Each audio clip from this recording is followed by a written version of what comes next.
Hey guys, welcome to another edition or episode now? Episode of TechCity Discuss. I'm Delariza Koji. I'm Dolapo Inyade. And I'm Shaliwa Williams. And today on the show, we'll be taking a look at some very interesting announcements that were made in the past week and a few other happenings in the tech ecosystem across the world, and maybe see how we can localize it to see how it affects us in this part of the world. So Apple had an event on March 25th and announced some new services such as Apple News Plus, Apple TV Plus, Apple Arcade, and Apple Card. And we'll be looking at how these things affect this side of the world, as on Twitter, apparently, people are getting excited about these new services. Yeah. So what do we know first off about some of the services that were announced? Because Tim Cook had announced that the announcements they were going to make were not devices, they were particularly services. Now, beyond the fact that it was star-studded, there were lots of stars at the event. It was held at the Apple headquarters. Oprah Winfrey was in attendance, Steven Spielberg as well, Reese Witherspoon, Steve Carell. That guy is so funny though. Who else was there? There's one more person. Remind me. Jennifer Aniston. Jennifer Aniston. She was also in attendance. And but anyway, what I think is most topical for me would be the Apple Card. Because Apple says they want to make payments easier. They also want to help their users, right? Pay less interest. Yes. And help them manage like their finances. Yes, like the financial And services. I'm here thinking, this is vintage Apple. This is so typical of these guys. Duplicity, right? We already have these things existing elsewhere. Why bother going into this service, right? Some have said, oh, well, this is their plan post iPhone, right? In the event that, God forbid, iPhones don't sell anymore, they would at least have all those other services that they're providing, to people. And I'm curious about, especially the fact that Nigerians, particularly because I'm a Nigerian, how we use some of these services that they're offering, right? And how it, to a very large extent, cuts us off or away from the experience that normal Apple users are having in other parts of the world. I mean, compared to other smartphone operating systems and other tech companies, right? The experience is it's similar literally across the world. But there is a very weird thing about Apple where it's like, oh, if you are in some part of the world, maybe particularly even Africa, you're not enjoying what every other person is enjoying. So while they might be excited and be looking forward to using some of these things, the only hope for Nigerians would be, oh, maybe when I travel, I will be able to use this thing. But you don't necessarily have to get on a plane to go to another country to experience, what is supposed to be available on your mobile phone. It's a mobile phone for, for Pete's sake. And that's one thing that really kind of bothers me. And I was definitely asking someone here who uses an iPhone if he would be using the Apple Card, and obviously not, because you have to use the wallet to get access to it. And I'm not even sure how much activity is going on with that. Yeah, so I mean, if I could give my own personal opinion on Apple first, I'm really not sure why Apple has not been as innovative as it should be in the last couple of years. I know that sometimes there's something about just focusing on what you know how to do best. And sticking to it. Yeah, sticking to it. When the late Steve Jobs was alive, he was, he just focused on the mobile device. Yes. And Apple grew so much. I mean, it has been reported that Apple's sales have slowed down. Yes, they have dropped dropped in the last couple of years. But even speaking about this Apple Card, what is interesting is Apple launched a mobile payment and digital wallet, Apple Pay, in 2014. And that isn't even doing so well. So now here comes Apple Card. Exactly. So it's reported that about 50% of Apple users are not really even using the card. And then where Apple is even really dominant, which is in the US, many of its US users aren't even using the Apple Pay. So what is the future of the Apple Card, especially because Americans use credit card already. And I think Apple is trying to sort of expand the services like Amazon, like you mentioned, in case Apple, phone doesn't do the iPhone doesn't do too well. But I'm not sure it really did is, background work. Yeah, maybe the due diligence was not Wasn't really diligent good. enough. I would rather them just focus on, the iPhone. Yeah, I think so, and of course their PCs and all of that. FYI, it will be issued by Goldman Sachs, and the payments will be processed through Mastercard. And so far, I mean, from the little research and due diligence I have done, Goldman Sachs and Mastercard have not really commented on, how much involved they are, with this, which again is a bit like, okay, all right, let's see exactly where this goes. But yeah, I mean, so that's, I think, one of the things that kind of stresses me the most. It's like, okay, so you're doing this. Why exactly are you doing it? And how does that add to the overall experience of your users?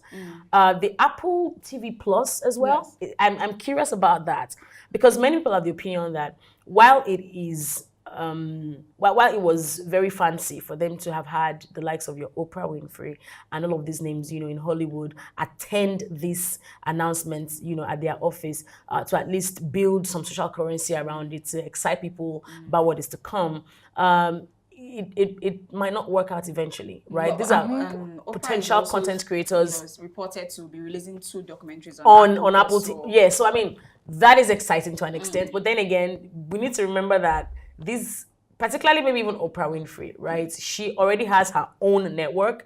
She has that on YouTube. She has that, I think, on her website as well. On terrestrial, on her network. There you go. Network. So there's that happening as well. So I'm a bit curious about how they hope to, like you mentioned, how they want to be innovative around this. Are they just doing this because they're looking at diversifying? Exactly, and how you can expand. And how can you sustain all of that, eventually? And again, because Apple TV Plus is going to be available on Samsung, on LG. Roku TV. So it's like what are they doing? Do you want people to have access to Apple TV Plus without using an Apple device or not? Decide for yourself. Yeah, because the Apple TV News, Apple News, and one other, it's just on Apple about devices. 2 other services, are only on Apple devices. So it's like, you guys, make up your mind. Do you want people who are not Apple users to have this experience or not? Decide and stop this whole, middle standing that you have been doing for a long time. Yeah. I'm worried about these things, but like we mentioned before, when the camera started rolling, like they're trying to be exclusive and inclusive at the same time. And because this is really like a relatively new frontier for them, I think they're still testing waters with all of them. Okay, let's make this inclusive, let's make this exclusive. But I think at the end of the day, this thing has a way of messing with a brand's identity. So when you start off with something and then you really don't do too well in a couple of fields, and then people rate your success and failure, it just has a way of messing with the brand. That's just my personal opinion. For me, you haven't said anything all day. For me, I think Apple should just stick to what they do. Like, stick to your devices, your laptops, your phones. I think they actually do well, like, in that so far. Relatively well. But this whole service thing, are you now a Netflix? Are you now a gaming? Because they have a gaming service now. Thing as well. And apparently it's supposed to compete with Google Stadia. So now, are you trying to just look around and just pick from here, and just do everything together? We already know you for one thing. Stick to that thing. And like, I get Google has branched out to different other things, and they are doing their thing well because they know their stuff. But I feel like Apple still needs to get people on the ground and build on this thing. If you really want to branch out, don't just be doing test waters up here and there. I mean, to be the devil's advocate, right? And just to maybe hold brief for them somehow, not like I'm their biggest fan alive. But you cannot necessarily fault them for trying out something new. Well, I wouldn't fault them if they didn't have this whole this is what we are thing from the beginning. I mean, Apple is 42 years old, and we've known them for a particular thing. For that long. For that inclusive thing, for that long. You cannot just come at age 42 and say, no, you want to change your life. You want to midlife crisis. Exactly. Like, we already know you for one thing for this long. You cannot just come and just change things. But like I agree with Bella to very like this thing. There's nothing wrong with changing, what you're known for, but I mean, maybe you start little and then you test waters and see how you can bring everything out. Exactly. And I think very flamboyant about these things. Sometimes, like, we know what we are doing. We cannot make any mistakes. Really? And when they're done, it's like, that was a big mistake. You guys should not have thought about that. But anyway, I wish them all the best. And of course, if you're an Apple user, really be honest. Be very, very honest. How well would you say you are experiencing or enjoying Apple devices? Maybe even on your Play Store. Apple Store. I beg your pardon.